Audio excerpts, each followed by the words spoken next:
नमस्कार दोस्तों। दोस्तों जैसा कि हम देख रहे थे सिंधु घाटी की सभ्यता, ठीक है। आज आज उम्मीद करते हैं कि सिंधु घाटी सभ्यता को समाप्त कर देंगे, ठीक है। तो आपको एक बात को ध्यान रखना है कि इससे ज़्यादा आप लोग को पढ़ना नहीं है इसमें, ठीक है। ये जो है इनफ है किसी भी एग्ज़ाम के दृष्टिकोण से। तो आइए हम शुरू करते हैं इसके बाद की कहानी जो हम देख रहे थे पिछले क्लास में। हमने बता रखा है कि सिंधु घाटी जो सभ्यता है दोस्तों, ये सिंधु घाटी की सभ्यता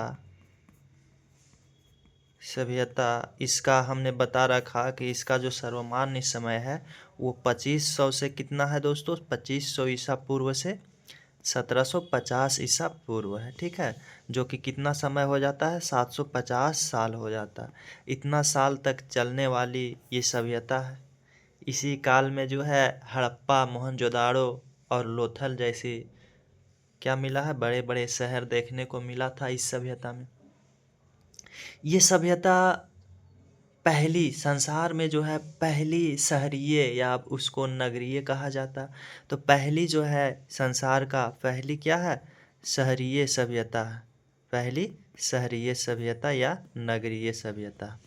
संसार की प्रथम अगर सभ्यता पूछे दोस्तों तो वो है मेसोपोटामिया की सभ्यता। क्या है, मेसोपोटामिया, ठीक है। मेसोपोटामिया की सभ्यता जो है ये संसार की सबसे प्राचीन सभ्यता है। लेकिन ये शहरीय नहीं है दोस्तों, ये ग्रामीण सभ्यता है। कैसी है, ये ग्रामीण सभ्यता है। और सिंधु घाटी सभ्यता जो है वो क्या है, शहरीय। तो संसार की सबसे प्राचीन शहरीय सभ्यता क्या है, तो सिंधु घाटी की सभ्यता। और नगरीय सॉरी ग्रामीण सभ्यता में कौन आ जाता है, तो मेसोपोटामिया। ये मेसोपोटामिया जो है ये आपका 6000 ईसा पूर्व मिलता है। आप बताओ 6000 ईसा पूर्व ज़्यादा पुराना है, ये तो ढाई ढाई हज़ार मिलवे करता है दोस्तों। तो ये है सिंधु घाटी सभ्यता। सिंधु घाटी सभ्यता हमने बता रखा है कि इसका जो आकार है वो त्रिभुजाकार है दोस्तों, ठीक है। इस प्रकार से है, ये त्रिभुजाकार आकार में मिलता है सिंधु घाटी सभ्यता। जिसका विस्तार भी हमने बता रखा आपको कि ये जो है पाकिस्तान, अफ़गानिस्तान और भारत में फैली हुई है। चूँकि पाकिस्तान भी पहले कहाँ था, भारत में ही मिली थी। तो जो कि 1947 में अलग हुआ भारत से। तो पाकिस्तान, अफ़गानिस्तान और कहाँ इधर क्या है, इधर पश्चिम में क्या है दोस्तों, तो पश्चिम में जो है पाकिस्तान है। पश्चिम में क्या है, पश्चिम में पाकिस्तान, ठीक है।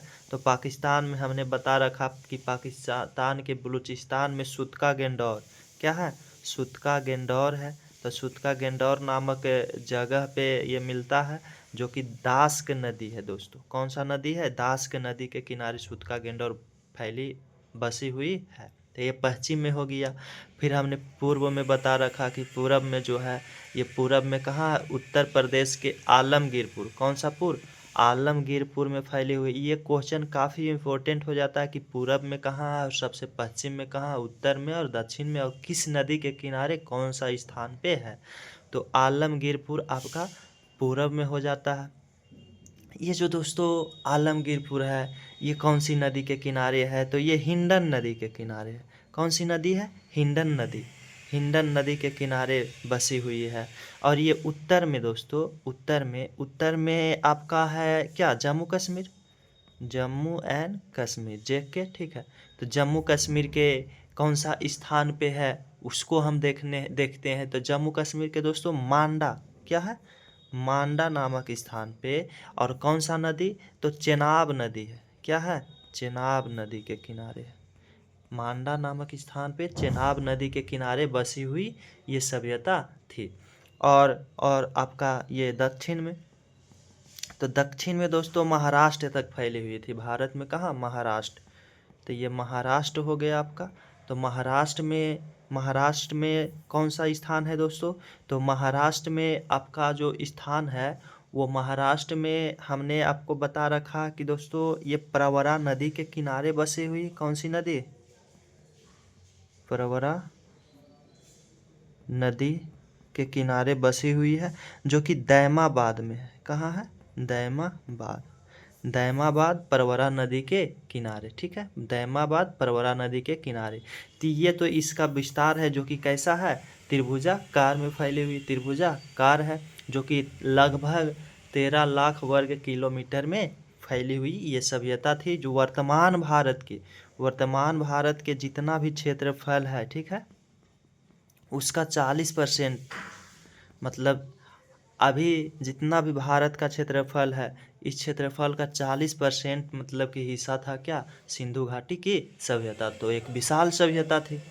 तो दोस्तों ये है, इसका विस्तार हमने बता रखा, इसमें बहुत सारी बातें हमने बता रखा कि इसका जो था, इसका विस्तार देख लिया, इसके बाद इसका लिपि हमने बताया, इसका खोज हमने बता रखा है आपको कि किसने किया, कब किया, कैसे किया, ठीक है। फिर दोस्तों इसका अर्थव्यवस्था हमने बता दिया कि इसका जो अर्थव्यवस्था था वो, क्योंकि सिंधु नदी के किनारे बसी हुई सभ्यता है, तो कृषि पर आधारित अर्थव्यवस्था था, ठीक है। ये द्वितीय कि इसका जो अर्थव्यवस्था था वो पशुपालन था दोस्तों। अच्छा, ये जो है, ये मतलब कि क्या करते थे, व्यापारी भी करते थे, व्यापार थे यहाँ के लोग भी।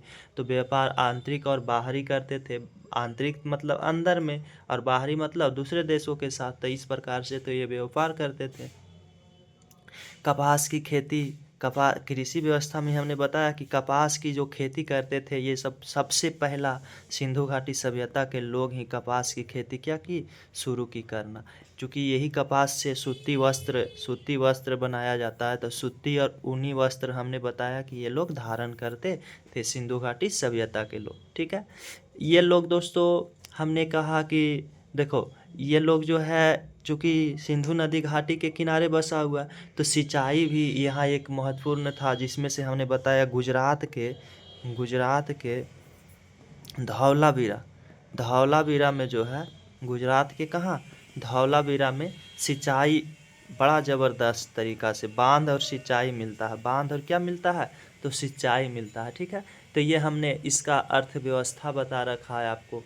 फिर दोस्तों इसका अर्थव्यवस्था में हमने कहा जौ का, चावल का, गेहूँ, कपास, तरबूज, नील, सरसों, ज्वार, ये सब का तो व्यापार ये सब करते थे, ठीक है। धौलावीरा में ही हमने बताया था कि 10 चिन्हों वाला धौलावीरा के जो एक शिलालेख है, उस शिलालेख पे मिला है, शिलालेख कि 10 प्रतीक वाला, जो 10 प्रतीक वाला क्या था, 10 प्रतीक हमने बताया ना कि इसके पास जो लिपि था वो भाव चित्रात्मक था, मतलब चित्र। तो 10 चित्र वाला, 10 प्रतीक वाला शिलालेख मिला है। कितना प्रतीक वाला, 10 प्रतीक वाला क्या मिला है, शिलालेख मिला है। कहाँ से, धौलावीरा से। तो धौलावीरा किस लिए फेमस हो गया आपका, तो सिंचाई के लिए हो गया, बांध के लिए, ठीक है। और 10 प्रतीक वाला शिलालेख कहाँ से, गुजरात के धौलावीरा से दोस्तों, ठीक है। तो ये हमने पिछले क्लास में बता रखा है। फिर आपको हमने इसका धर्म बताया है, क्या धर्म, इसका जो धर्म था वो धर्म हमने बताया कि धर्म 3 प्रकार का होता है। एक तो होता है व्यक्तिवादी, अव्यक्तिवादी, और एक कैसा होता है, तो एक होता है लौकिक। लौकिक माने क्या होता है कि वैसी सत्ता जो मतलब जिसको हम एक अनुभव करते हैं। जैसे दोस्तों हमने बताया कि धर्म जो होता है वो कितने प्रकार के होता है, 3 प्रकार। तो एक तो प्रकृतिवादी, मतलब आप प्रकृति का पूजा करते हो, नदियाँ का, पेड़ पौधे का, पेड़ में जैसे पीपल हो गया, नीम हो गया, ये सब का। तो ये लोग पीपल के पेड़ का पूजा करते थे, नदियों का करते थे, और किसका, तो और ये लोग जो है ये सूर्य भगवान का पूजा करते थे। इसी स्वास्तिक का चिन्ह हमने बताया था मिला, तो स्वास्तिक जो था वो सूर्य से संबंधित चिन्ह है, ठीक है। तो ये मिलता है। तो यहाँ के लोग प्रकृतिवादी पूजा करते थे, साथ साथ में व्यक्तिवादी, क्या व्यक्तिवादी, तो मतलब किसी व्यक्ति को ईश्वर समझकर पूजा, जैसे कृष्ण, राम, तो राम कृष्ण का पूजा ये सब नहीं करते थे, लेकिन ये सब किसका, मातृ देवी का पूजा करते थे। यहाँ से मंदिर का साक्ष्य नहीं मिला है, मंदिर का क्या नहीं मिला है, तो मंदिर का साक्ष्य नहीं मिला है, ठीक है। मूर्ति मिला है, मूर्ति पूजा मिला है, मातृ देवी का मूर्ति मिला है, लेकिन मंदिर का साक्ष्य नहीं मिला। मंदिर से ये लोग परिचित नहीं थे। तो ये सब कैसे पूजा करते थे, तो प्रकृतिवादी और व्यक्तिवादी, ठीक है। तो यही जो व्यक्तिवादी और प्रकृति, इसी को लौकिक भी कहा जाता है दोस्तों। लौकिक और एक होता है लौकिक दोस्तों, क्या होता है लौकिक मतलब वैसी सत्ता जो मतलब कि वास्तविक में है कि नहीं इसका तो हमें पता नहीं होता, फिर भी हमको लगता है कि कुछ वैसा है जो पूरी संसार को कंट्रोल कर रहा है, उसी को लौकिक कहा जाता है। मतलब आप समझो कि जो है फिजिकल प्रेजेंट नहीं है। फिजिकल मतलब धन दौलत ये सब नहीं, जो कहते हैं लोग कि मरने के बाद मरणोपरांत जो है जाओगे स्वर्ग, ये सब को कहा जाता है लौकिक। ठीक है, मतलब इस जीवन को विश्वास नहीं करना और मरने के बाद जो है उसमें भरोसा करना, ये लौकिक या पारलौकिक इसको बोला जाता है। ठीक है, तो ये है दोस्तों इसका धर्म हमने देखा। फिर इसके दोस्तों हम अंतिम संस्कार भी देख रखे हैं कि ये सब जो है 3 प्रकार से अंतिम संस्कार करते थे। एक तो आंशिक मतलब समाधिकरण, पूर्ण समाधिकरण। पूर्ण समाधिकरण में हमने बताया कि पूरी तरह से दफना दिया जाता था। आंशिक में हमने बता रखा कि पहले जंगलों में फेंक दिया जाता था, फिर जो बचा हुआ भाग रहता था उसको दफनाता था। ठीक है, फिर हमने देखा दाह संस्कार, तो दाह संस्कार मतलब जलाना। ठीक है, और जो हमने कहा कि हड़प्पा से इसका पूर्ण समाधिकरण मिलता है, क्योंकि हड़प्पा में एक R37 और R37 और H नाम के कब्रिस्तान मिलता है। क्या मिलता है? कब्रिस्तान का नाम है R37 और H नाम के कब्रिस्तान मिलता है। तो इससे पता चलता है कि यहाँ के लोग पूर्ण समाधिकरण करते थे। ठीक है, फिर दोस्तों इसका ये हो गया। अब देखते हैं इसका दोस्तों पूजा करते थे ये सब, और एक पूजा करते थे पीपल का पेड़ का, मातृ देवी का, कुबड़ वाला बैल का। पूजा किसका करते थे? तो ये सब पूजा करते थे पीपल का पेड़, ठीक है, मातृ देवी का, और कुबड़ वाला बैल का।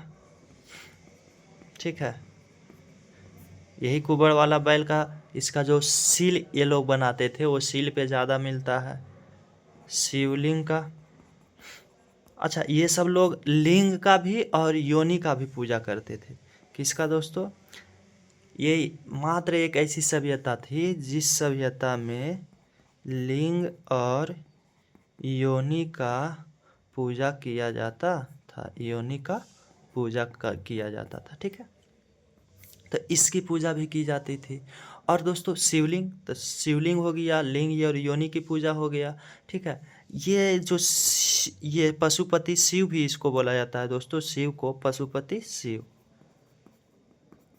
पशुपति क्या? शिव। यहाँ से जो पशुपति शिव मिले हैं दोस्तों, क्या? पशुपति शिव। वो पशुपति शिव की मूर्ति आप समझो कि इसकी जो मूर्ति मिली है पशुपति शिव, ये इसको कहा गया आद्य शिवा, प्रोटो शिवा, आदि शिवा, मतलब आदि काल में मिला है, इसलिए इसको बोला गया है आद्य शिवा। ये जो मिला है ना प्रोटो शिवा या आदि शिवा, ये मोहनजोदाड़ो से मिला है। कहाँ से प्राप्त हुआ है? तो प्राप्त हुआ है आपका मोहनजोदाड़ो से। तो ये आप ध्यान रखना कि पशुपति जो शिव मिला है वो कहाँ से, जिसको आद्य शिवा कहा गया है, तो आदि शिवा। ठीक है, पहले काल में मिला है, प्राचीन काल में, तो इसलिए आदि शिवा कहा गया। ये कहाँ से मिला है? मोहनजोदाड़ो से मिला है। ठीक है, तो पशुपति शिव मोहनजोदाड़ो।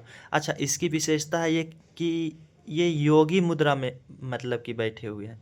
कैसी मुद्रा में है? योगी की मुद्रा में, पूरी तरह से आसन में। ठीक है, तो योगी मुद्रा में मिलते हैं। ठीक है, यहाँ पे ये मोहनजोदाड़ो में ये जो आद्य शिवा है ना, इसमें आप देखो कुछ और विशेषता है कि इनके जो बाएं साइड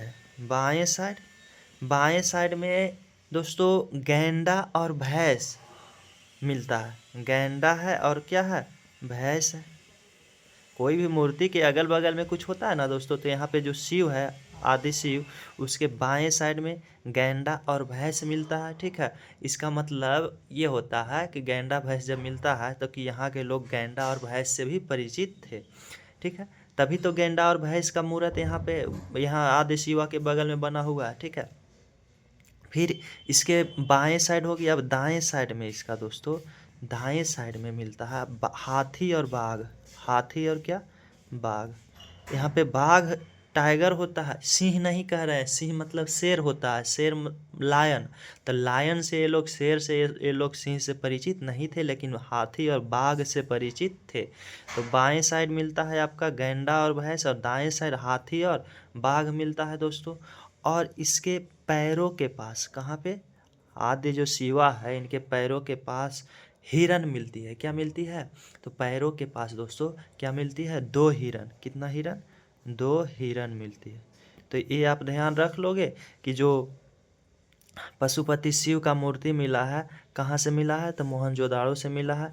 ये कैसी मुद्रा में है, योगी मुद्रा में है। इसके बाएं तरफ गैंडा और भैंस है, और दाएं तरफ हाथी और क्या है, बाघ है। और पैरों के पास क्या है, तो पैरों के पास 2 हिरन है। क्या है, और इसके सिर पे जो आद्य शिवा है उसके सिर पे 3 सींग है। क्या है, 3 सींग है। 3 क्या है, सिंह है। ये है इस मूर्त का विशेषता कि इस शिव के सिर पे 3 सिंह है, और योगी मुद्रा में है, मोहनजोदाड़ो से मिला है। बाएं तरफ गैंडा और भैंस, दाएं तरफ हाथी बाघ, और पैरों के पास 2 हिरन है। ठीक है, तो ये रहा आपका इसका जो पूजा पाठ करते थे धर्म है। ठीक है, अब हम देखते हैं दोस्तों नगर व्यवस्था। क्या देखते हैं, नगर व्यवस्था। तो हमने देखा धर्म में कि ये सब व्यक्तिवादी और प्रकृतिवादी, ठीक है, ये पूजा करते थे, जिसको लौकिक भी कहा जाता है। तो लौकिक थे, और ये लोग पीपल का पेड़ और मातृ देवी, कुबर वाला बैल, शिवलिंग, योनि और लिंग का पूजा करते थे। पशुपति शिव का मूर्त मिलता है, कहाँ पे मिलता है, तो मोहनजोदाड़ो से योगी मुद्रा में है। बाएं तरफ गैंडा और भैंस, दाएं तरफ हाथी बाघ, और पैरों के पास 2 हिरन है, और सिर पे क्या है, 3 सिंह है। तो ये है इसकी विशेषता दोस्तों। अब आइए आगे देखते हैं हम नगर योजना, कि ये जो नगर व्यवस्था के लिए जाना जाता है, शहरी व्यवस्था के लिए जाना जाता है, उसकी योजना कैसी थी, किस प्रकार से बनी हुई थी। तो नगर योजना, ठीक है, नगर योजना जो इसकी थी, वो नगर योजना दोस्तों 4 दीवारों से घिरी हुई थी। मतलब आप समझो कि कोई यहाँ पे नगर समझो, तो ये कितना दीवारों से, चारों पट्टी दीवार से घिरी हुई थी। चारों तरफ क्या थी, दीवारों से घिरी हुई थी। तो ये 4 दीवारों से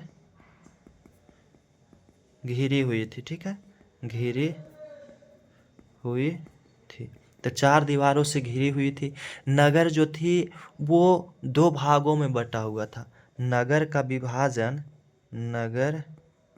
विभाजन मतलब 2 भागों में बटा हुआ था। विभाजन कितनी भागों में, 2 भागों में। ठीक है, 2 भाग में क्या क्या था, तो एक तो पश्चिमी नगर, और एक दूसरी पूर्वी नगर। ठीक है, पश्चिमी और पूर्वी। ठीक है, पश्चिमी में जो रहता था, पश्चिमी नगर में वो उच्च वर्ग के लोग रहते थे, जिसका इनकम अच्छा था, उच्च वर्ग के लोग रहते थे। और पूर्वी में निम्न वर्ग के लोग रहते थे। कैसी, निम्न वर्ग के लोग। ठीक है, इस प्रकार से यहाँ लोग रहते थे। अच्छा, नगर जो है 2 भागों में बटा हुआ है, मतलब पूरी सिंधु सभ्यता में, लेकिन एकमात्र सिंधु सभ्यता के ऐसा स्थल है जिसका नाम है धौलावीरा दोस्तों। क्या, धौलावीरा, ये इसका अपवाद है। इसको 3 भागों में, इसका जो नगर व्यवस्था था ये 3 वर्ग में बटा हुआ था। यहाँ पे 2 है, पश्चिमी और पूर्वी, लेकिन यहाँ पे 3 था दोस्तों। क्या, उच्च वर्ग, मध्य वर्ग और निम्न वर्ग। कितनी भागों में बटा हुआ था, तो 3 भागों में बटा हुआ था। ये धौलावीरा जो है, जो कहाँ से मिला है, गुजरात का स्थल है। वो कितनी भागों में बटा हुआ था, तो 3 भागों में, उच्च वर्ग, निम्न वर्ग और उच्च वर्ग, मध्य वर्ग और निम्न वर्ग। ये धौलावीरा को यूनेस्को दोस्तों, यूनेस्को जो है एक संस्था है। ठीक है, जो मतलब कि राष्ट्रीय संस्था, अंतर्राष्ट्रीय संस्था है। ये जो है किसी भी देश का जो मतलब कि अच्छे स्थल होता है उसको अपने अंदर ले लेता है, और उसका देखभाल करता है, उसका विकास करता है। तो यूनेस्को इसको जो है, यूनेस्को 1985 में, 1900 कब 85 में इसको अपने अंदर ले लिया, अपने अंदर शामिल कर लिया। अब इसका विकास करेगा, किसका? तो धौलावीरा का। ठीक है, तो ये है 85 या 80 ऐसी कुछ है दोस्तों, ध्यान नहीं आ रहा, आप देख लेना 80 या 85 होगा। ठीक है, तो यूनेस्को ने इसको अंतर्राष्ट्रीय संस्था में यूनेस्को शामिल किया है धौलावीरा को। ठीक है, जो कि कितनी वर्ग में बटा हुआ था? यहाँ के नगर 3 वर्ग में, उच्च वर्ग, निम्न वर्ग, और अधिकांश जो था 2 ही वर्ग में था, पश्चिमी और पूर्वी। पश्चिमी में उच्च वर्ग और पूर्वी में निम्न वर्ग के लोग रहते थे। तो हम नगर व्यवस्था देख रहे हैं कि चारों ओर दीवारों से मतलब घिरा हुआ था। नगर योजना में हमने क्या देखा दोस्तों?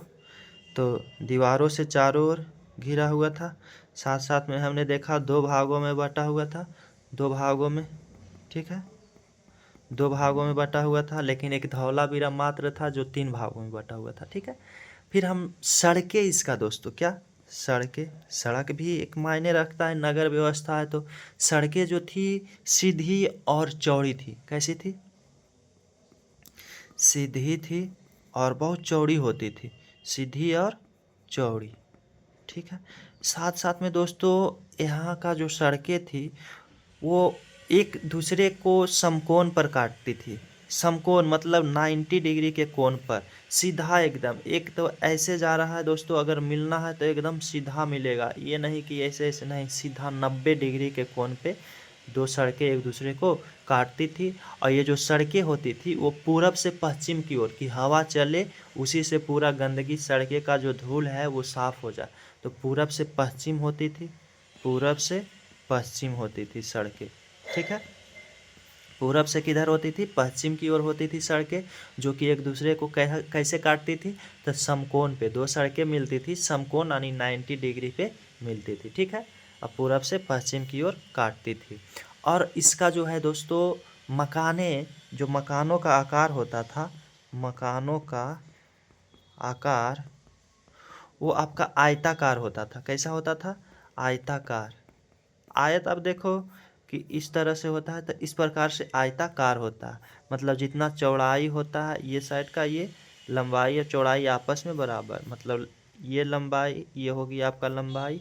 ठीक है, ये हो गया चौड़ाई, तो ये आपस में क्या होता है? बराबर होता है। ठीक है, ये जितना ये होता है उतना ये, जितना ये इतना ये। ठीक है, तो इस प्रकार से आयताकार मिला है मकानों का आकार। लेकिन ये जो आयताकार मकान है अंदर, शहर के अंदर जो आयताकार है वो मकान का आकार, लेकिन सिंधु सभ्यता का कुल क्षेत्रफल देखा जाता है तो वह कैसी है? त्रिभुजाकार मिलता है। ठीक है, लेकिन ये आयताकार मकान बना हुआ था दोस्तों। ठीक है, ये मकान जो बना हुआ था वो पक्की ईंटों का बना हुआ था। कैसे ईंटों का? पक्की ईंटों का। लेकिन हमने बताया कि एकमात्र ऐसा जगह मिलता है जो कालीबंगा है। क्या? कालीबंगा, जहाँ का जो मकान बना हुआ था वो कच्ची ईंटों का था। कच्ची ईंटों का मकान बना हुआ था, कहाँ का? तो कालीबंगा का। ठीक है, ऐसे अधिकांश जो मकान मिलता है वो कैसे कैसे मिलती है? तो पक्की ईंटों का मिलता है, जो कि कालीबंगा एक है जो कच्ची ईंटों का मकान यहाँ पे होता था। ठीक है, तो हमने क्या देखा कि दीवार जो था वो चारों तरफ से दीवारों से घिरा हुआ था। ये नगर 2 भागों में बटा हुआ था, पश्चिम और पूरब। पश्चिम और पूर्व। सड़कें जो होती थी वो सीधी और चौड़ी थी, जो कि समकोण पे काटती थी, पूरब से पश्चिम। ठीक है, मकाने का आकार जो था वो आयताकार था और पक्की ईंटों का मकान बना हुआ था। लेकिन कालीबंगा एक मात्र थी, वो कच्ची ईंटों की बनी हुई थी। दोस्तों आपको नहीं लग रहा है काफ़ी सुव्यवस्थित? आप देखो दोस्तों, 2 भाग में बटा हुआ है, उच्च वर्ग, निम्न वर्ग, सीधी और चौड़ी सड़कें। इतना व्यवस्था अच्छा था कि केवल हवा से इसका सड़कों का धूल उड़ जाए। ठीक है, आयताकार मकान बन रहा है, बड़े ज़बरदस्त। ठीक है, पक्की ईंटों का है। अभी और इसका जो है नगर का विशेषता आप देखो तो दोस्तों, पक्की ईंटों के साथ साथ ये जो होता था व्यवस्थित योजना होती थी, जो कि जल निकासी व्यवस्था अद्भुत था। जल निकासी व्यवस्था अद्भुत था। ठीक है, अद्भुत, जो कि यहाँ पे आता है मोहनजोदड़ो और हड़प्पा। मोहनजोदड़ो और हड़प्पा का जल निकासी व्यवस्था अद्भुत था। अच्छा, जल निकासी व्यवस्था क्या था यहाँ का? अद्भुत। लेकिन सिंचाई के लिए हमने बता रखा कि धौलावीरा फेमस है। सिंचाई और जल निकासी मतलब जो कि उद्योगों में, घरों में जो जल का यूज किया जाता है, वो नालियों, उसके लिए जो नाली बना था दोस्तों अंदर अंदर से, बड़े ज़बरदस्त था। किसका? हड़प्पा और मोहनजोदड़ो का जल निकासी व्यवस्था बड़े ही अद्भुत मिलता है। ठीक है, कैसे मिलता है? अद्भुत मिलता है। तो दोस्तों हमने नगर योजना देख लिया कि नगर योजना में आप अब कैसे नगर बन सकता है। दोस्तों आप ही सोचो कि यहाँ पे जो है उच्च वर्ग निम्न वर्ग के लिए है ही, साथ साथ में ये जो है सड़कें सीधी है, चौड़ी है, समकोण पे काटती है, मकान आयताकार है, पक्की ईंटों का है, जल निकासी व्यवस्था अद्भुत है। अब कैसे आप कह सकते हो कि नहीं, मतलब कि ये, अच्छा ईंटों का जो आकार था ये 4:2:1 में था। कैसी था? 4:4:2:1, मतलब ऐसे 4 हो गया, ऐसे 2 हो गया। ठीक है, सॉरी, ये पूरा जो है, ये पूरा लंबाई जो है 4 होता था, और ये वाला होता था 2, और मोटाई जो होता था 1 सेंटीमीटर, आप समझो। ठीक है, इस प्रकार से होता, 4:2:1 में होता था ईंटों का आकार। ठीक है, तो ये हमने नगर व्यवस्था देख रहा दोस्त। तो नगर व्यवस्था हमने देख लिया। ठीक है, नगर व्यवस्था हमने क्या किया? देख लिया। अब हम देखते हैं दोस्तों यहाँ का मृदभांड। क्या? मृदभांड देखते हैं। मृदभांड जो कि मतलब कि यहाँ का बर्तन था, वो कैसे था? मृदभांड यहाँ का जो घड़ा था। ठीक है, मृदभांड देखते हैं। मृदभांड, मृद मतलब क्या होता है? मिट्टी होता है। तो देखो आपका यहाँ पे मृदभांड जो था, वो मृदभांड 2 प्रकार के होता था। एक होता था साधारण, क्या होता था? साधारण। और दूसरा होता था रंगीन। कैसी होती थी? तो दूसरा रंगीन मृदभांड। साधारण मृदभांड और रंगीन मृदभांड। ठीक है, तो साधारण जो होता था केवल लाल रंग का होता था। कैसा रंग का होता था?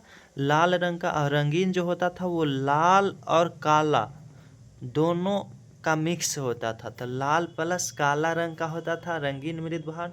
और ये जो साधारण मृदभांड होता था वो कैसा होता था? तो लाल रंग का होता था केवल। ठीक है, कैसी रंग का होता था? लाल। मृदभांड पर दोस्तों, जो मृदभांड था, जो घड़ा यहाँ को आप देखोगे अभी भी मिलता है। ठीक है, आप सर्च करके सिंधु घाटी सभ्यता का अवशेष देख सकते हो यूट्यूब पे, गूगल पे। ठीक है, तो यहाँ का जो मृदभांड आपको मिलेगा, इन मृदभांडों पर जो है कुछ फिगर मिलता है, कुछ चित्र देखने को मिलता है। वो चित्र है वृक्ष का। वृक्ष का ये सब पूजा करते थे। वृत्त का, वृत्त इस प्रकार से वृत्त का मिलता है गोला। ठीक है, वृत्त का मिलता है, मनुष्य का मिलता है, मनुष्यों का मिलता है। ठीक है, इस आकृति, ज्यामितीय आकृति मिलता है। ज्यामितीय जैसे वृत्त हो गया, आयताकार हो गया, ये सब तो ज्यामितीय आकृति मिलता है। मतलब इससे होता है कि इनको ज्ञान जो था, गणित का भी ज्ञान इनको था। ठीक है, तो मृदभांड हमने देखा कि वृक्ष, वृत्त, मनुष्य, ये सब का उस पर चित्र मिलता है। साथ साथ में ये जो मृदभांड था 2 प्रकार के होता था, एक साधारण और एक रंगीन। साधारण लाल रंग का होता था, रंगीन लाल प्लस काला रंग का होता था। ठीक है, हमने बता रखा कि ये सब का विज्ञान और प्रौद्योगिकी, क्या? विज्ञान, साइंस एंड टेक्नोलॉजी। तो इसका साइंस एंड टेक्नोलॉजी दोस्तों ये भी ज़बरदस्त था। विज्ञान और प्रौद्योगिकी, साइंस और टेक्नोलॉजी ये भी ज़बरदस्त था दोस्तों। ठीक है, धातु का कला था इनके पास, धातु का कला, जिसमें हमने बता रखा कि धातु का कला दोस्तों कि कांसा का ढलाई ये लोग करते थे। कांसा मिक्स धातु का बना होता है, तो कांसा का ढलाई करते थे। जिसमें जिसमें हमने कहा कि कॉपर जिस तांबा होता है, कॉपर मतलब क्या? तांबा और टीन का बना होता था। तांबा और किसका? टीन का बना होता था। किसका होता था? टीन का बना होता था। तांबा और टीन का कॉपर का ढलाई में होता है। ठीक है, तो ये 85% होता था और ये आपका 15%। वर्तमान में जो कांसा का ढलाई होता है वो कॉपर, अभी दोस्तों अभी जो कांसा का ढलाई होता है वो 88% कॉपर होता है और 12% टीन होता है। मतलब कॉपर ज़्यादा है टीन कम है तो टीन को कम मिलाया जाता है, ठीक है। तो इस प्रकार से इनको धातु का भी ज्ञान था, धातुओं को ढलाई का ज्ञान था, ठीक है। तो इस प्रकार से इनका जो गणित है, गणित में भी अच्छा पकड़ था। तभी ना जो बाट होता था, बाट होता था 16 का गुणज होता था, 16 16 दूना 32, 16 तिया 48, इस प्रकार से। तो गणित तो इसको ज्ञान था ही, तभी तो 16 के गुणज निकाल रहा है, ठीक है। स्मारकों का निर्माण ये सब दोस्तों बड़ा ज़बरदस्त तरीका से करता था। तो इसका जो बाट था वो बाट का आकृति, बाट जो बटखारा कहा जाता है वो शंकु के आकार का था। तो शंक्वाकार था, घनाकार था, वर्गाकार था। इस प्रकार से बाट होता था जो हम लोग को गोल जैसा रहता है अभी, ठीक है।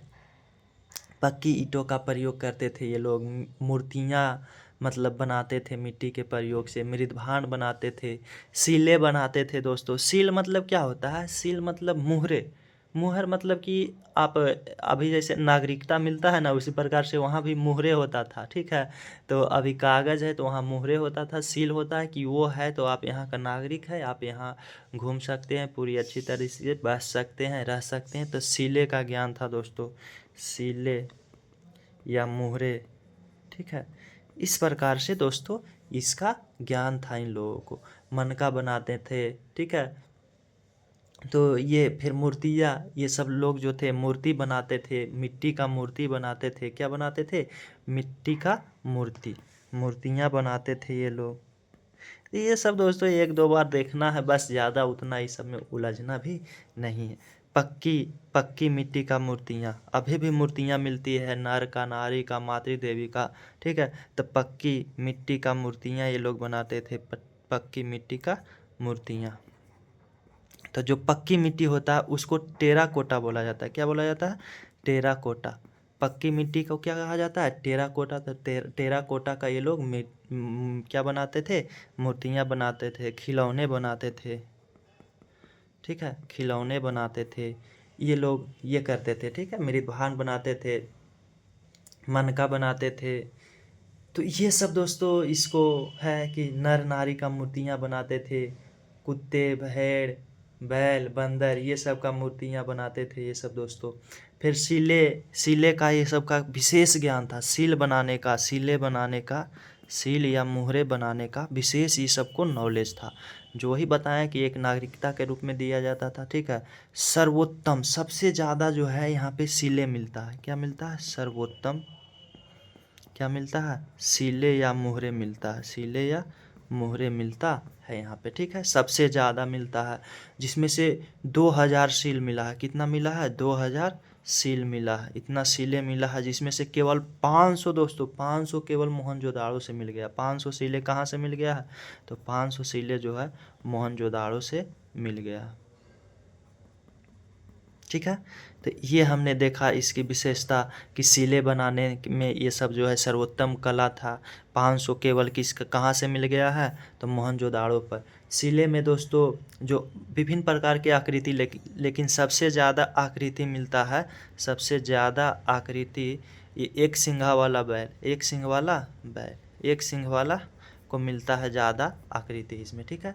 फिर आपको इसमें हाथी का भी मिलता है, चीता का भी मिलता है, इन सब का मिलता है, बकरी का मिलता है, लेकिन शेर का, ये सब का, गाय का नहीं मिलता है, ठीक है।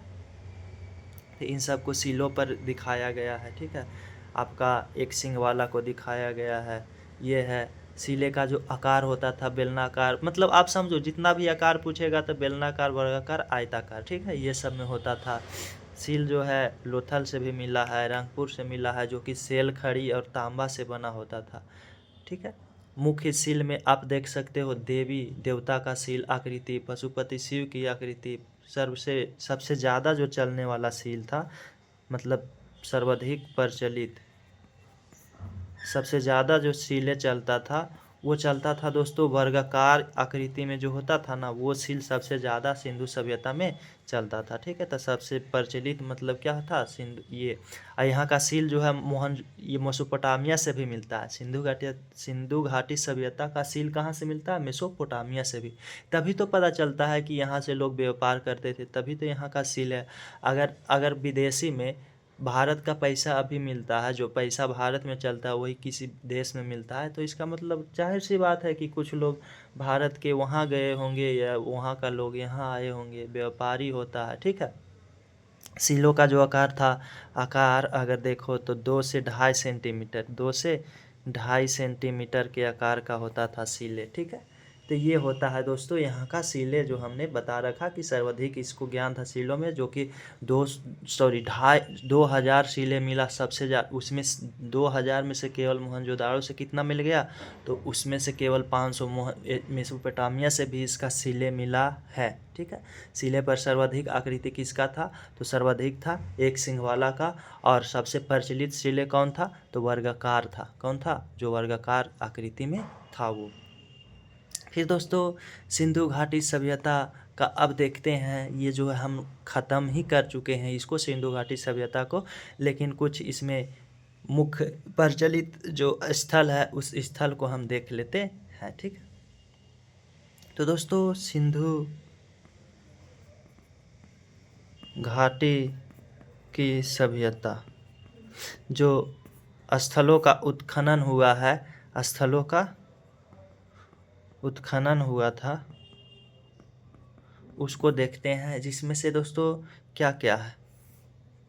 तो सबसे पहले तो आपने देखा था कि सबसे पहले जो उत्खनन हुआ था वो किसका हुआ था, तो सबसे पहले दोस्तों लोथल बोलते हैं। सबसे पहले दोस्तों हड़प्पा का हुआ था। किसका हुआ था, हड़प्पा का। कब हुआ था, 1921 में हुआ था दोस्तों। किसने किया था, तो इसको दयाराम साहनी ने किया था, दयाराम साहनी ने किया था। इसके बाद मोहनजोदाड़ो हुआ था। किसका हुआ था, मोहनजोदाड़ो। इसकी सब 1921 में हुआ था खुदाई। किसने किया था, तो RD बनर्जी, राखल दास बनर्जी। ठीक है, राखल दास बनर्जी ने किया था। इसके बाद हमने बताया दोस्तों, इसके बाद चंद हुदड़ो। क्या, चंद हुदड़ो, चंद हुदड़ो, चंद हुदड़ो जो कि पाकिस्तान में है अभी। ठीक है, इसका 1931 में खुदाई हुआ, जो कि गोपाल मजुमदार, किसने किया था, गोपाल मजुमदार। यही चंद हुदड़ों से दोस्तों, यही चंद हुदड़ों से बता देंगे कहाँ से क्या मिला।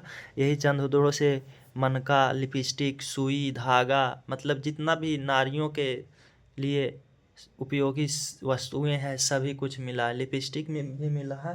वो लिपस्टिक शायद मेरे पास अभी है दोस्तों, हमने उसको लाया है, अगर मिलेगा तो हम उसको दिखा देंगे। ठीक है, आप लोगों को वो जो लिपस्टिक मिला है। ठीक है, तो यहाँ से लिपस्टिक मिला है दोस्तों।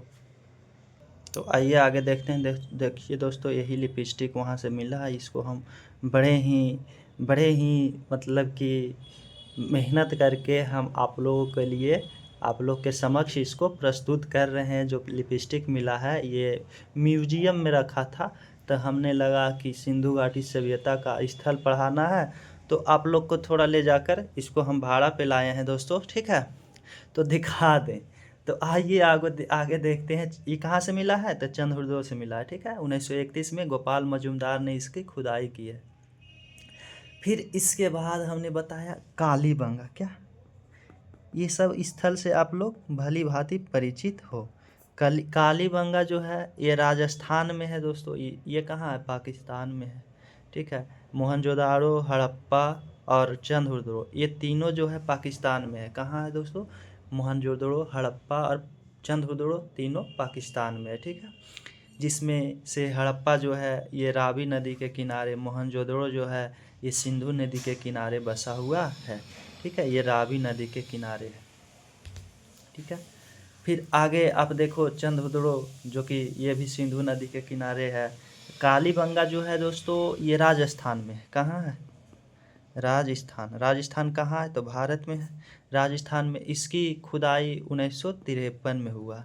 इसकी खुदाई कब हुआ, तो 1953 में। इसके बाद आप देखो सबसे प्रमुख जो बंदरगाह था लोथल, क्या लोथल, तो लोथल का खुदाई, ये लोथल गुजरात में है। कहाँ? तो गुजरात में आप जानते हो। इसकी खुदाई जो है 1953 से 63 के बीच हुआ, 1955 से 63 के बीच हुआ है। ठीक है, इसकी खुदाई जो किया SR राव किया। कौन किया? SR राव। ठीक है, SR राव ने किया लोथल की खुदाई। ठीक है, तो ये सब फैक्ट है दोस्तों, ये सब को याद रखनी है। धौलावीरा ये भी गुजरात से मिला है। कहाँ है? धौलावीरा भी गुजरात में है। यही हमने बताया कि नहर और सिंचाई के ये जो है सबसे ज़बरदस्त तरीका यहाँ मिलता है, व्यवस्था मिलता है, ये भी गुजरात में। इसका खुदाई 1991 में, मतलब बहुतों बाद में हुआ। RS बिष्ट ने किया इसकी खुदाई। किसने किया? RS बिष्ट। अगर आपको लगे याद करना है तो आप याद कर लेना, नहीं तो कोई दिक्कत नहीं है। ठीक है, फिर और क्या हो गया? यही सब स्थल देखना है दोस्तों। हमने क्या देखा? हड़प्पा, मोहनजोदड़ो, तो चंद्रद्रोह, ये तीनों कहाँ है? पाकिस्तान में है। ठीक है, फिर इसकी खुदाई हमने देख लिया किसने किया। तो फिर कालीबंगा राजस्थान में 1953 में, लोथल गुजरात में, धौलावीरा गुजरात में है दोस्तों। ठीक है, आइए अब हम देखते हैं अलग अलग करके ये सब का डिटेल। ठीक है, तो सबसे पहले आपको हम बता दें मोहनजोदाड़ो। क्या? मोहनजोदाड़ो, मोहनजोदड़ो, ये जो है हमने पहले तो बता दिया कि इसकी खुदाई 1922 में RD बनर्जी, राखल दास बनर्जी ने किया। ठीक है, खोज कब हुआ? तो 1922 में RD बनर्जी। ठीक है, फिर इसके बाद ये जो है सिंधु घाटी सभ्यता का सबसे बड़ा स्थल है। क्या है? सबसे, ये याद रख लेना आप, सबसे बड़ा स्थल है। इसके बाद आप देखो कि इसको हमने बताया था कि विश्व हिरासत में कहाँ रखा गया था? विश्व हिरासत। इसको यूनेस्को ने, हमने बताया कि विश्व हिरासत में यूनेस्को ने रखा था। कब? 1980 में रखा था यूनेस्को। किसने? यूनेस्को, जो कि हमने कहा ये अब इसको डेवलप करेगा। ठीक है, तो 1980 में विश्व विरासत में जो है यूनेस्को ने मोहनजोदाड़ो को रखा था। ठीक है, इसका अर्थ होता है, मोहनजोदाड़ो का अर्थ होता है मृतकों का टिल्ला। अर्थ क्या है? मतलब मृतक का टिल्ला मिला है यहाँ पे, जो दफनाया जाता था उसका टिल्ला मिला। तो मृतकों का, मरे हुए लोगों का ढेर मिला है, टिल्ला मिला है। ठीक है, तो मृतकों का टिल्ला ही मोहनजोदाड़ो का अर्थ होता है। इसी से विशाल स्नानागार मिला है। क्या मिला है? विशाल मतलब सबसे बड़ा स्नानागार।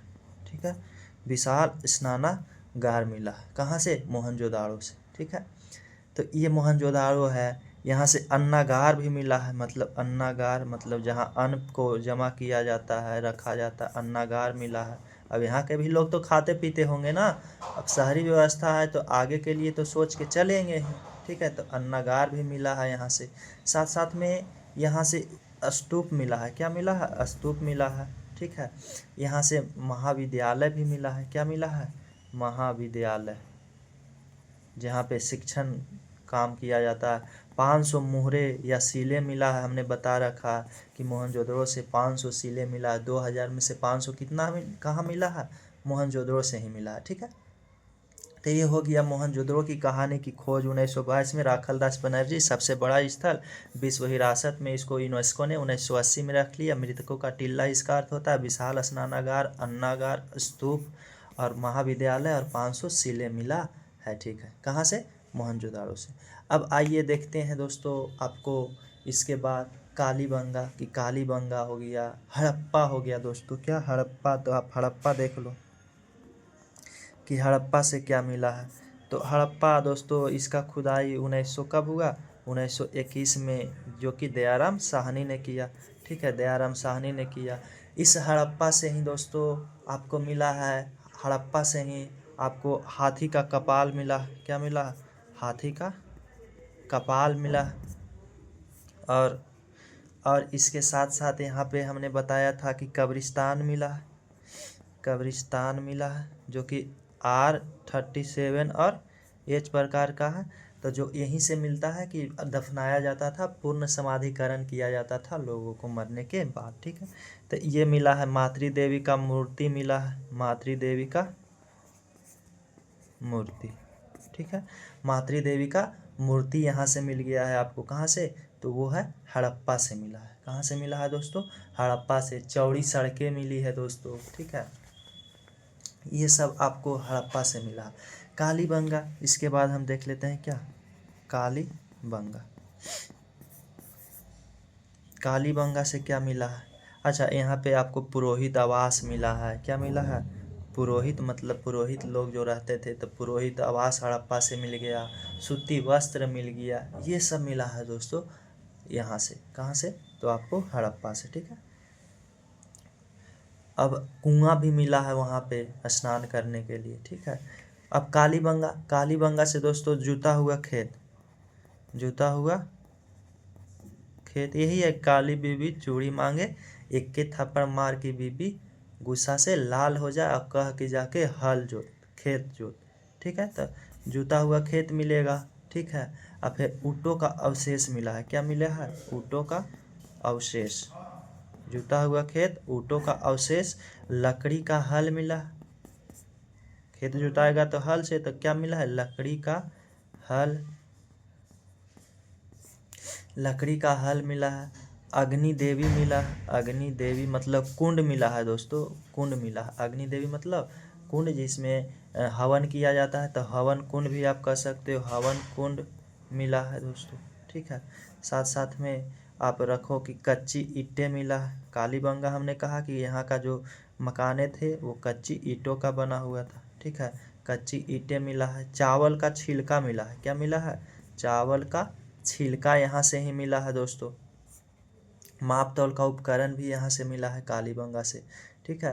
तो ये है आपका कहाँ हो गया, तो ये आपका हो गया कालीबंगा कि जोता हुआ खेत, ऊँटों का अवशेष, लकड़ी का हल, अग्नि देवी या हवन कुंड, ठीक है। कच्ची ईंट, चावल का छिलका मिला है, ठीक है, चावल का छिलका। ये जो है कालीबंगा वो प्राक हड़प्पा स्थान है, मतलब हड़प्पा से पहले का। कालीबंगा, राखीगढ़ी, बनवाली, ये प्राक हड़प्पा स्थल है, ठीक है। अब आगे देखते हैं हम लोथल। क्या देखते हैं, लोथल। हमने लोथल, हड़प्पा देख लिया, मोहनजोदाड़ो देख लिया और कालीबंगा। अब है लोथल दोस्तों। तो लोथल जो है, ये लोथल, ये लोथल से क्या मिला है, तो लोथल जो है सबसे बड़ा बंदरगाह, जो कि गुजरात, ठीक है, कहाँ पे, गुजरात में है दोस्तों। इस जो लोथल है दोस्तों, इसका हमने कहा कि गुजरात में है। इसका एस.आर. राव ने खोज किया था। किसने किया था, एस.आर. राव। कब किया था, तो 55 से 63 के बीच हमने बता रखा। ये जो है सबसे बड़ा क्या है, बंदरगाह, सबसे बड़ा बंदरगाह, सबसे बड़ा क्या है आपका, बंदरगाह है, ठीक है। तो ये है सबसे बड़ा बंदरगाह। यहाँ पे जो है सबसे बड़ा बंदरगाह के साथ साथ दोस्तों यहाँ गोदीवाड़ा मिला है। क्या मिला है, गोदीवाड़ा मिला है, गोदीवाड़ा मिला है।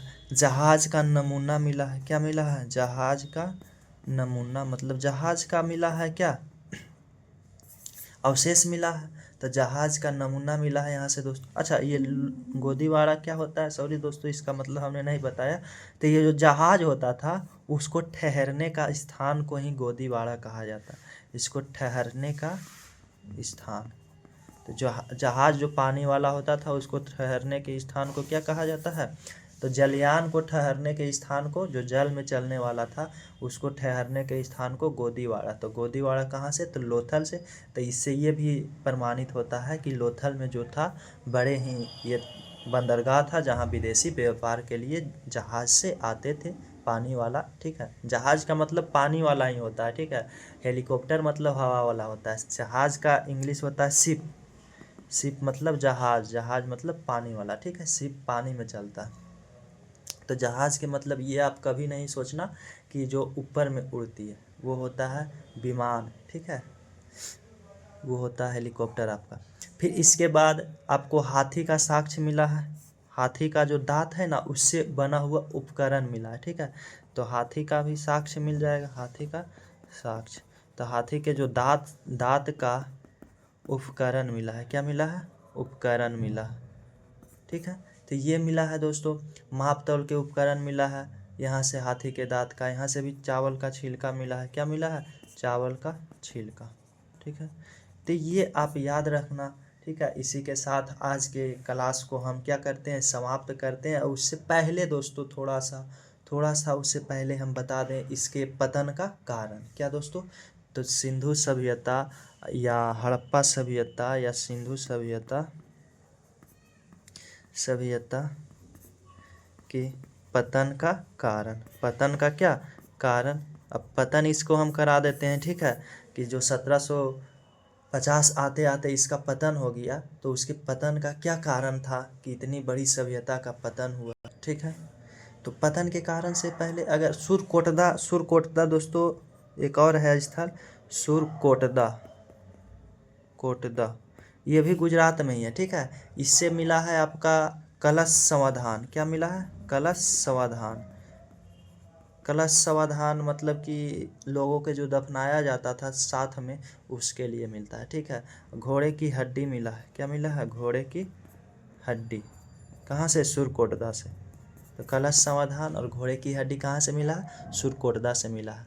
आइए दोस्तों अब देखते हैं इसके पतन का कारण क्या है। पतन का कारण क्या है? तो दोस्तों अलग अलग इतिहासकारों ने इसके पतन के कारण को लेकर बहुत ज़्यादा विवाद है, लेकिन सबसे प्रमुख कारण क्या है वो हम बताते हैं। कुछ इतिहासकारों को कहना है कि बाह्य आक्रमण, क्या? बाह्य आक्रमण मतलब बाहरी आक्रमण के कारण ये पतन हुआ। जो कि बाह्य कौन आक्रमण किया? तो आर्य लोग ने। कौन? आर्यों का आक्रमण। आर्य कौन है? तो वही जो इसके बाद के सभ्यता आएगा, जो वैदिक सभ्यता है, सिंधु के बाद का जो वैदिक सभ्यता है, उसके संस्थापक को आर्य कहा जाता है। इसी आर्य का वंशज हम लोग हैं, ठीक है। तो इसी का पतन का, इसी का आक्रमण की, यही लोग जो है आक्रमण कर दिया था, ठीक है। तो इसका पतन हुआ, ठीक है। लेकिन ये इतनी बड़ी इसका कारण को स्वीकार नहीं किया गया है। इसको कौन कहा? तो Stuart Piggott, garden child Piggott, Stuart Piggott, ठीक है, और गार्डन चाइल्ड और मार्टिन व्हीलर, ये सब लोग ने कहा ये बातों को, ठीक है, कि बाह्य आक्रमण है। तो स्टुअर्ट पिगट, मार्टिन क्या? मार्टिन दोस्तों व्हीलर और गार्डन चाइल्ड। और इसके बाद दोस्तों कुछ लोग एक इतिहास महामारी कहते हैं, कि महामारी मतलब जैसे कोरोना कैसे महामारी था, उसी प्रकार से कुछ महामारी, कुछ बीमारी आया, कुछ वैसा वायरस, ठीक है। तो कैनेडी कहते हैं, कौन कहते हैं? कैनेडी, जो कि ये भी गलत है, ये भी गलत है, ये दोनों को स्वीकारा नहीं गया है, ठीक है। कुछ कहते हैं भूकंप आ गया होगा, क्या हुआ होगा? तो भूकंप के कारण, तो भूकंप के कारण कौन कहता है? तो ये रैकर्स नाम के एक इतिहासकार था। ये भी नहीं माना जाता है कि इतनी बड़ी भूकंप नहीं। लेकिन दोस्तों एक है जो कहते हैं कि बाढ़ के कारण, किसके कारण? वो कौन है? तो वो दोस्तों आपका जो जॉन मार्शल, ये कहते हैं कि बाढ़ के, जॉन मार्शल कहते हैं, जॉन मार्शल क्या कहते हैं? कि बाढ़ के कारण, जॉन मार्शल और एस आर राव, तो इसी को स्वीकार किया गया है कि बाढ़ के कारण ही इसका क्या हो गया? पतन हो गया। जो कि एक मूवी में भी दोस्तों इसको बाद में बनाकर दिखाया गया है। ऋतिक रोशन का मूवी है जिसका नाम है मोहनजोदाड़ो। मूवी का नाम क्या है? मोहनजोदाड़ो। आप देख सकते हो उसमें किस तरह से बाढ़ को दिखाया गया है, ठीक है। एक IIT खड़गपुर है, वो कहता है सुखाड़ के कारण। कौन? IIT खड़गपुर, जो कि भारत का ही संस्था है, ठीक।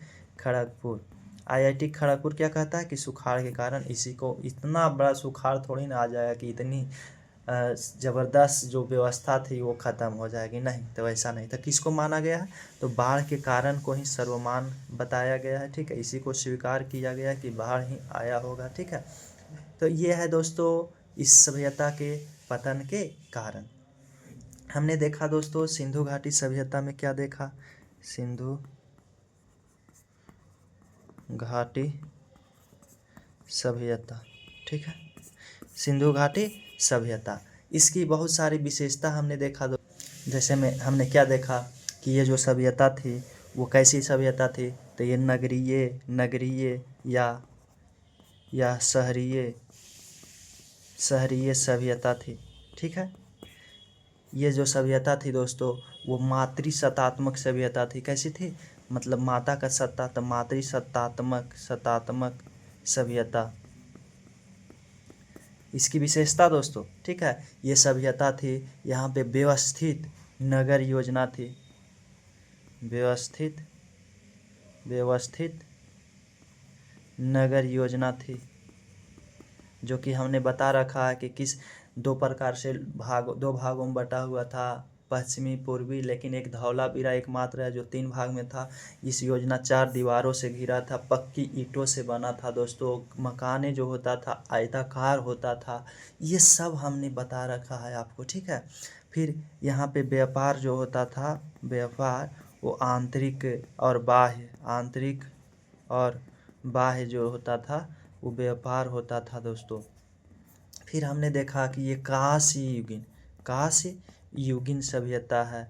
कैसी सभ्यता है, कांस्य युगीन सभ्यता है।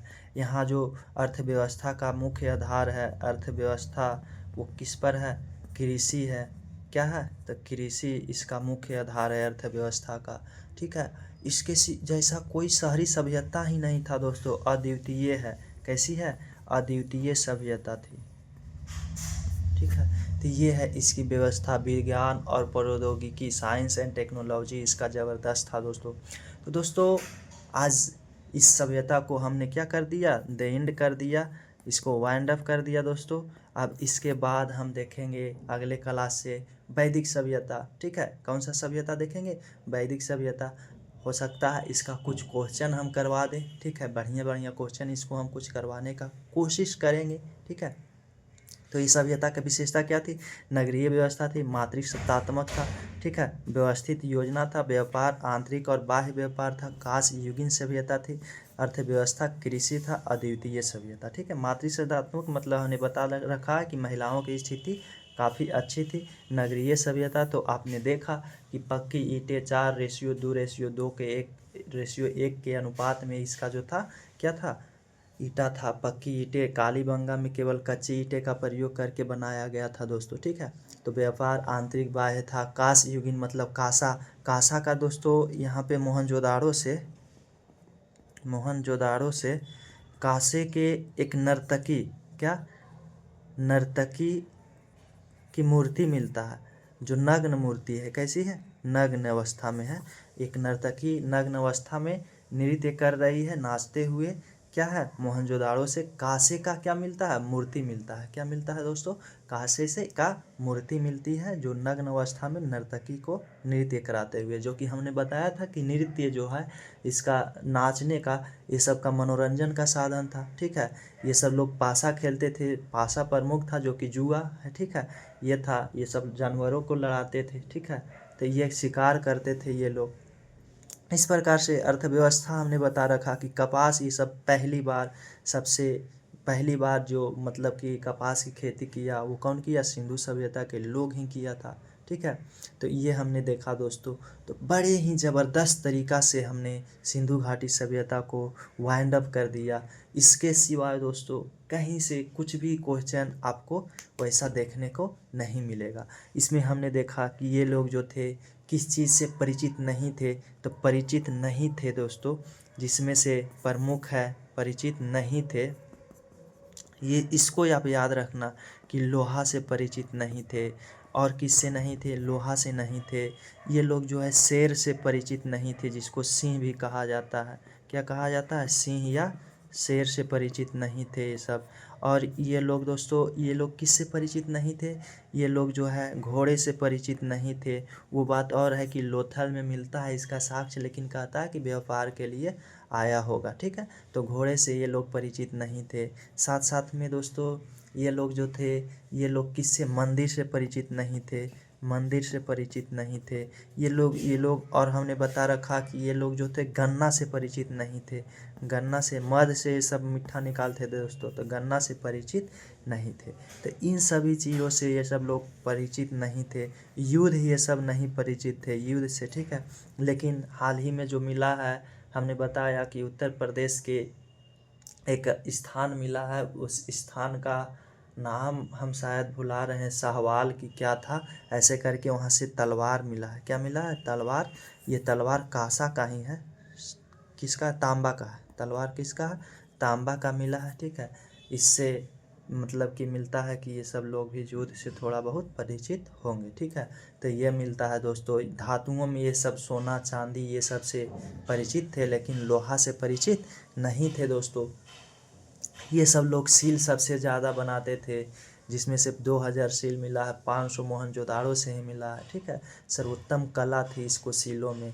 ये सब का जो हमने बता रखा कि इन लोगों का दोस्तों आप धर्म हमने बता रखा क्या था, इन लोग का मनोरंजन क्या था, कहाँ विस्तार था दोस्तों, पूरी तरह से हमने बता रखा है आप लोग को। कुछ वैसी बात नहीं है जो हमने ये सभ्यता से नहीं बताया। तो दोस्तों इस सभ्यता के बारे में हमने जो भी बताया है उसको आप याद रखना। आज के लिए इतना ही। इस सभ्यता को ख़त्म किए हमने। अब अगली सभ्यता वैदिक सभ्यता स्टार्ट होगा, जो 3 से 4 क्लास वो भी चलेगा, ठीक है। तो धन्यवाद दोस्तों, थैंक यू।